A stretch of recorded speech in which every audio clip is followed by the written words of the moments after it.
Hey, what's up you guys?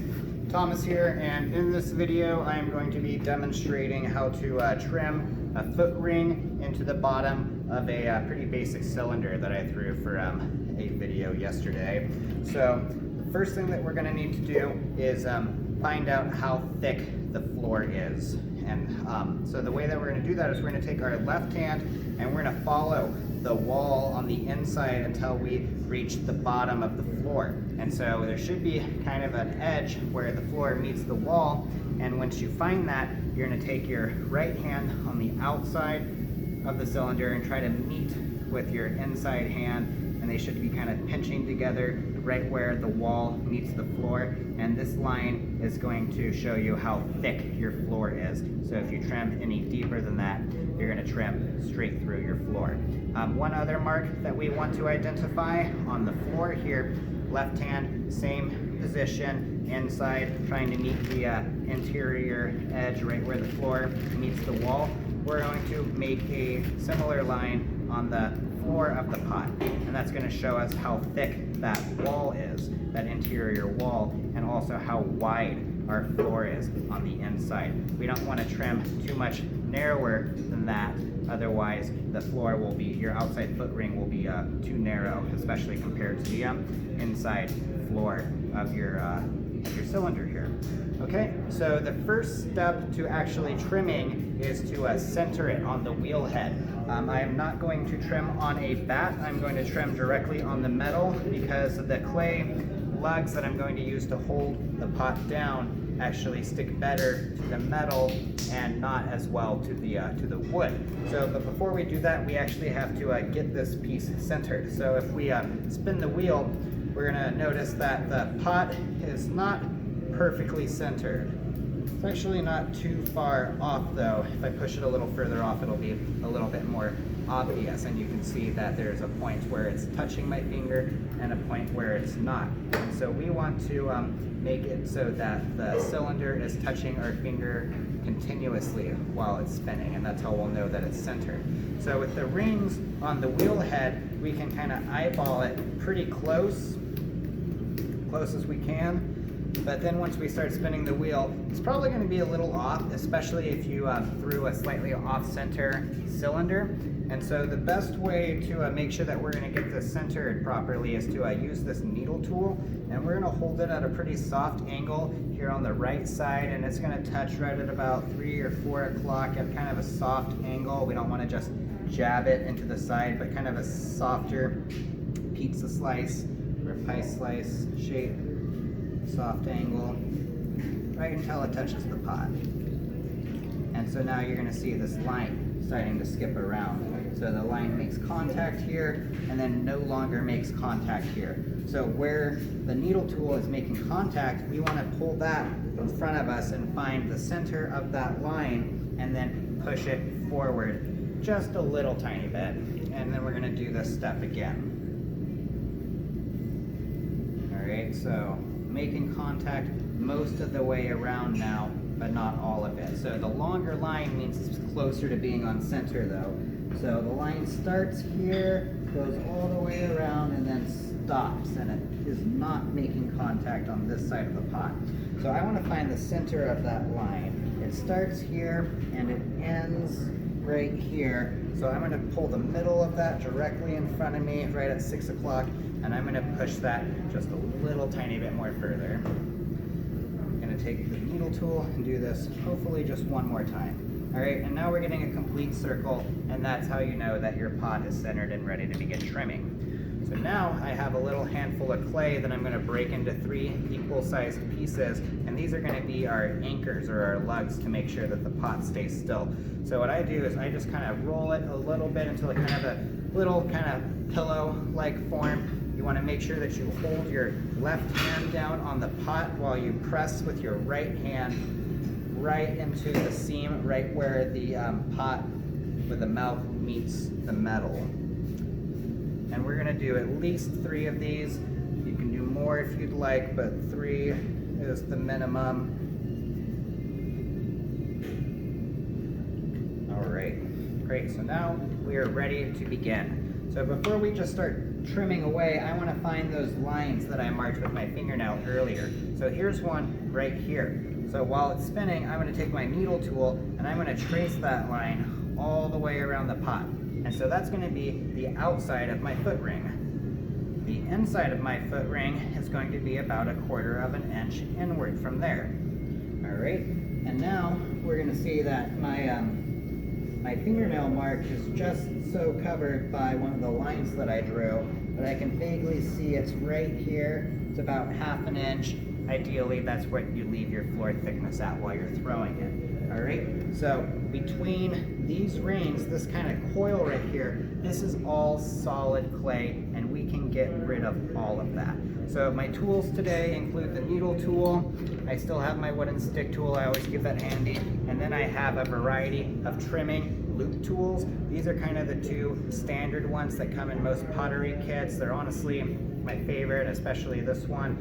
We also have another tool that's got a more round side and just a little bit of a bigger angle here. They're all great tools, so you can use whichever ones you have a preference towards. So I'm going to start with this narrower one, and I'm going to hold it real tight up top like I'm about to write with a pencil, and I'm going to hold it very firm. I'm actually going to hold my right hand with my left hand as well for extra support. And if you're not going to hold your right hand with your left hand, you should keep your left hand on the pot just in case if the lugs don't hold up and it breaks free. You might have a chance to catch it with your hands at that point. So since I know that all of this is just straight solid clay off to the side, I can start right on the outside of where that foot rim's going to go, and I can just start pressing down with the needle tool, with the loop tool, the trimming tool, and I can just start removing all of this clay. Maybe I'll go to the wider tool, use the circle right here, and I'm going to really just start carving away all that excess clay. And if you see that your pot starts to wobble a little bit, just stop your wheel. Make sure these anchors are really on there.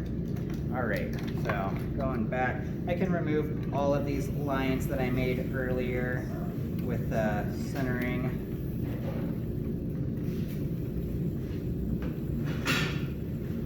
All right, so I really like an elevated foot ring, so I kind of undercut it in a way from here, just kind of changing the angle of the tool that I'm using. I can create kind of an undercut from where the wall of the pottery starts to where the foot ring begins. All right, and so using the different angles of these tools, I can cut underneath the foot ring more, and that's going to give it a little bit more of an elevated look, and it's also just going to remove more excess material that we really don't need to be there.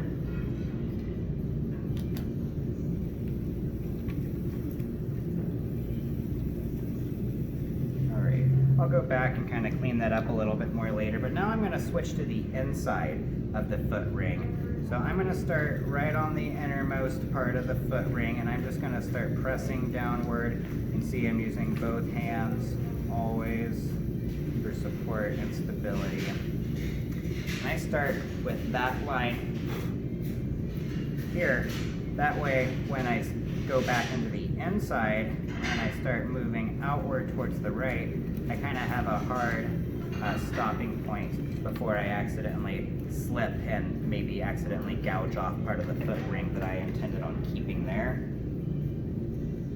So I want to avoid that.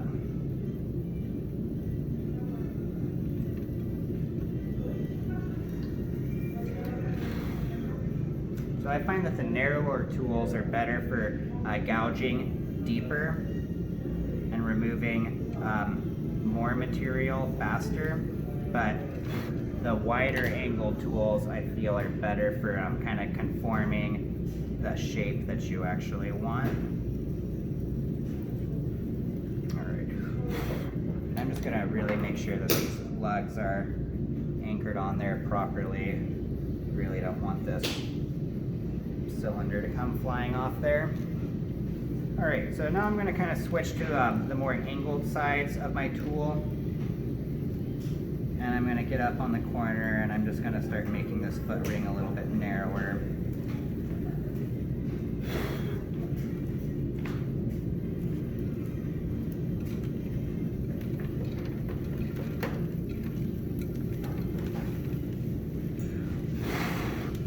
my wheel is moving a little less than half the power of the wheel, so a little less than 50%.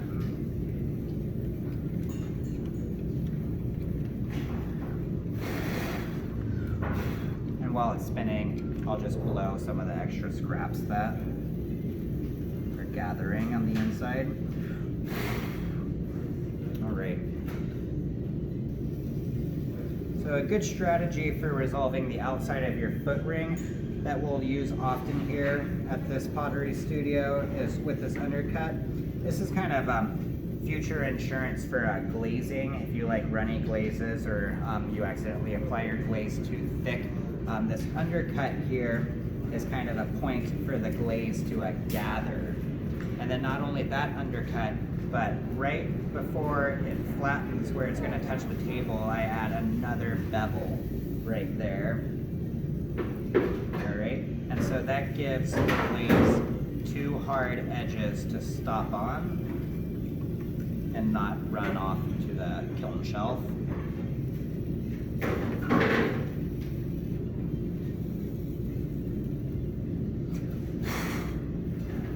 All right. So that pretty much covers it.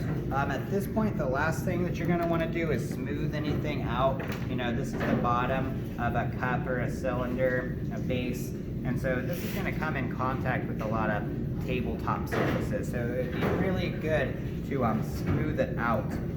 When you're trimming, the grog particles of the clay will rise to the surface and it might create a more scratchy surface. So with a firm wooden tool or a metal tool, you can just kind of smooth out that clay and just kind of give it a little burnish polish. And this is gonna push the grog particles back into the clay and make it much smoother. So I always recommend doing this for the bottoms of your functional wares. All right, and once you've done that, all there is left to do is sign it and put it away. So if you're in a class, you're also going to want to write your class's code on there, or maybe your personal shelf number.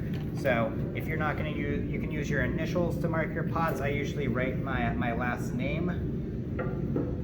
So I'm going to write love, and then let's just say my class code. The class that I'm taking or teaching would be a Monday morning at 10 a.m. And so I'm going to write M10 on there. That way the studio staff who unloads the kilns will know where to route this pottery, and it'll make it a little easier for you to find. Okay, so that is your beginning lesson on how to trim the bottom of your cylinder and how to add the foot ring on there, and it should balance real nice, look much more professional with that foot ring on there.